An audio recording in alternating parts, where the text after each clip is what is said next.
من أكتر من 4500 سنة فوق رملة سخنة وتحت شمس بتحرق، قوم من غير أدوات بنوا مبنى طوله 146 متر، وكان أطول مبنى في العالم لمدة 3800 سنة. السؤال اللي بيقضي ناس عمرهم يدوروا عليه هو ازاي الهرم اتبنى، وده اللي هنعرفه في الفيديو ده.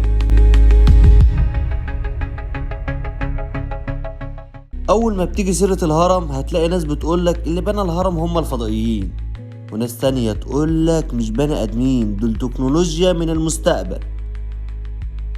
طيب خلينا نبص على الحقائق. الهرم الكبير اتبنى من اكتر من 2.3 مليون حجر، وزن الحجر الواحد بيبدأ من 2 طن وبعضهم بيوصل ل 80. كل ده اتبنى في حوالي 20 سنة، يعني كانوا بينقلوا اكتر من 300 حجر في اليوم. دي مش خرافة، دي رياضة. وعايز اقولك ان الجرانيت اللي استخدموه في الغرف الداخلية جابوه من اسوان على بعد اكتر من 800 كيلومتر، وطبعا نقلوه عن طريق النيل.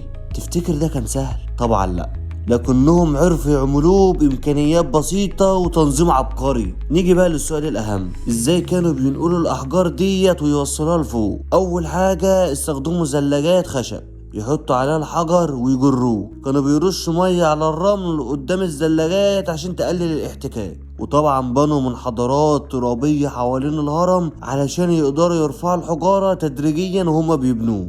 طبعا الطرق دي ما كانش تخمين، لا دي في رسومات قديمة على جدران المقابر بتوضح كل ده. طب ايه الفكرة؟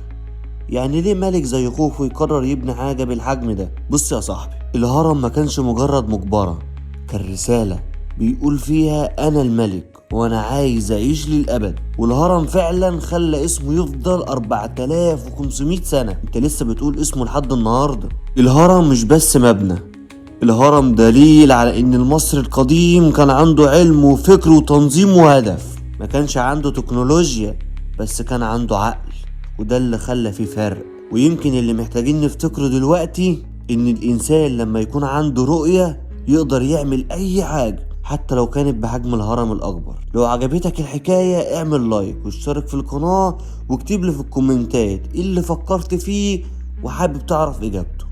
سلام.